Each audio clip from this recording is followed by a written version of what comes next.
سبح اسم ربك الأعلى الذي خلق فسوى والذي قدر فهدى والذي أخرج المرعى فجعله غثاء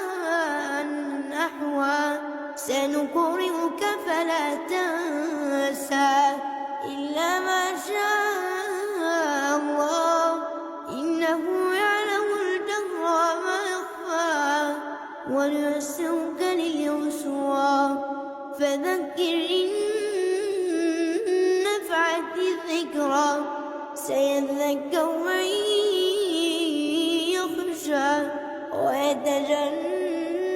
الأشقى الذي يصلى